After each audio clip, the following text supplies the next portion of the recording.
देखिए प्लस से एक टर्म और ये दो टर्म, प्लस से जब जुड़े हों, यहाँ पर प्लस से कुछ नहीं जुड़ा है इसलिए इसको एक टर्म बोला जा रहा है, ठीक है।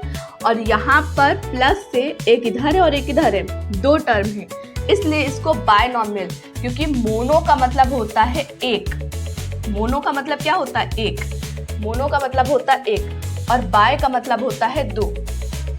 तो यहाँ पर प्लस से दो टर्म जुड़े हुए हैं, x प्लस 6, इधर x है और इधर 6 है, तो ये दो टर्म हो गए इसलिए बायनॉमियल है। ट्राइनॉमियल में क्या होता है, पॉलिनॉमियल हैविंग 3 टर्म्स, जिसमें 3 टर्म्स होते हैं। तो एग्जांपल में देखते हैं 6x² ये एक टर्म हो गया, प्लस 2x ये दूसरा टर्म हो गया, 5 ये तीसरा टर्म हो गया, तो 3 टर्म है। ट्राइनॉमियल में कितने टर्म होते हैं, 3 टर्म होते हैं। वैसे यहाँ पर 7x³ plus 8x² plus 7x, तो ये 3 टर्म है, तो इसीलिए इसे ट्राई का मतलब होता है 3। तो ट्राइनॉमियल में इस तरह की इक्वेशन होती है 6x² प्लस 2x प्लस 5, ठीक है, और ये 7x³ plus 8x² plus 7x, etcetera और भी हो सकते हैं। जीरो में क्या होता है, जहां पर x³ x² और x इसके जो आगे जो नंबर्स रहते हैं, जैसे कि यहाँ पर 6 लिखा था, 2x लिखा था, तो उसी तरह से इसके आगे जो नंबर रहते हैं वो 0 रहते हैं। यानी कि जब x³ के आगे 0 रहेगा, x² के आगे 0 रहेगा, x के आगे 0 रहेगा, तो ये क्या हो जाएगा, ये पूरा ही तो 0 हो जाएगा।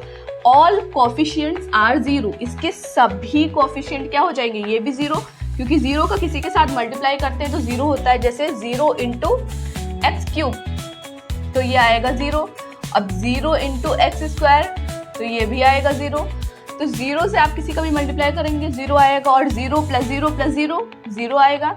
तो ये जब सभी कोफिशिएंट 0 होते हैं तब 0 पॉलिनोमियल होता है। कांस्टेंट में क्या होता है, जैसे 2, √5, √3, -6 या 2, 3, 4, 5, 6, कोई भी आप कांस्टेंट टर्म यानी कि कोई भी नंबर लेंगे, ठीक है, तो ये सिंगल ही तो है, यहाँ पर प्लस से जुड़ा नहीं है, तो हैविंग ओनली 1 टर्म, जिसमें सिर्फ एक टर्म होता है, वो कांस्टेंट कहलाता है।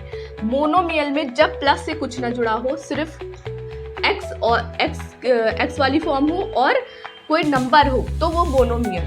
फिर उसके बाद बायनॉमियल, जिसमें दो जुड़े हों, ठीक है, प्लस से एक इस साइड टर्म हो एक इस साइड, दो टर्म हो।